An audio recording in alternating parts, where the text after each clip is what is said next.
সকাল সকাল ঘুম থেকে উঠে আজকে প্রথমেই আমি ডাইনিং টেবিল পরিষ্কার করে নিচ্ছি। আর এটা আমি আজকে উপর থেকে নিচ পর্যন্ত পুরাটাই পরিষ্কার করব। অনেক দিন হয়ে গেছে এটা পরিষ্কার করা হয় না, শুধুমাত্র উপরে গ্লাসটা পরিষ্কার করা হয়। আর অনেক বেশি ময়লা হয়ে গেলে তখন কিন্তু পরিষ্কার করতেও অনেক সময় লাগে।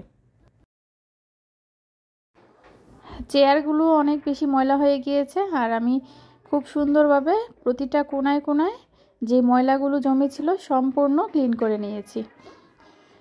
আজকে আমি ডাইনিং টেবিলে সুন্দর একটা কভার বিছাবো, আর সেজন্যই আমি খুব ভালোভাবে পরিষ্কার করে নিচ্ছি। আর কভার দিব এই কারণেই, বেশি বেশি ময়লা হয়ে যাচ্ছে চেয়ার টেবিলগুলো। এগুলা যদি কভার দিয়ে ঢাকা থাকে তাহলে কিন্তু ময়লাটা অনেকটা কম হবে। আর এটা চিন্তা করেই আজকে আমি পুরাটা ডাইনিং টেবিল প্রথমে পরিষ্কার করব, তারপরে বিছাবো।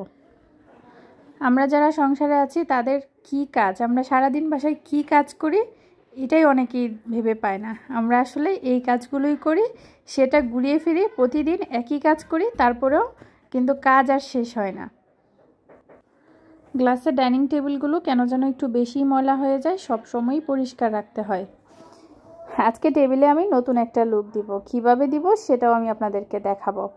আজকে সুন্দর একটা টেবিল কাভার নিয়েছি, আর এই টেবিল কাভারটা হচ্ছে আমাদেরই পণ্য, আমরা সেল করি শিমুজ কালেকশন পেজে। আপনাদের যাদের পছন্দ হবে তারা কিন্তু অবশ্যই শিমুজ কালেকশনে ইনবক্সে মেসেজ করে দিবেন, তাহলে কিন্তু এই সুন্দর টেবিল ম্যাটটা পেয়ে যাবেন।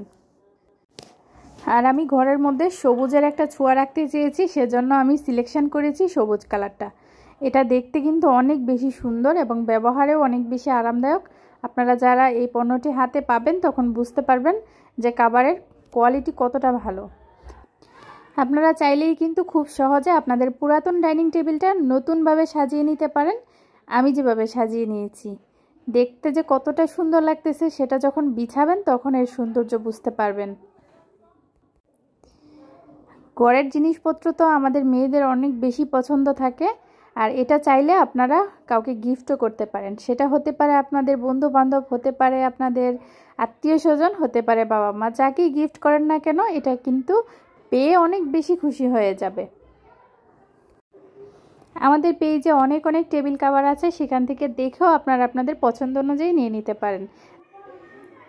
মেয়েরা মায়ের কষ্ট অনেক বেশি বুঝে। রাইফা আমাকে অনেক সহযোগিতা করতেছে, ও প্রতিটা চেয়ারের কাভার লাগিয়েছে এবং টেবিল মোছাতেও আমাকে অনেক সহযোগিতা করেছে। সে আমাকে প্রতিটা কাজে সহযোগিতা করতে চায়, আমার রান্নাবান্নার কাজেও আসে আমাকে হেল্প করতে। আসলে তখন আমার এত বেশি ভালো লাগে যে আসলে আমার একটা মেয়ে হয়েছে, তার মানে আমি জীবনে অনেক কিছু পেয়ে গিয়েছি, আলহামদুলিল্লাহ। এই ছিল আমাদের মা মেয়ের আজকের সকালের কাজকর্ম। সবাই ভালো থাকবেন, সুস্থ থাকবেন। আর আমাদের ব্লগগুলো যদি ভালো লাগে তাহলে অবশ্যই একটা লাইক কমেন্ট শেয়ার করে দিবেন। আল্লাহ হাফেজ।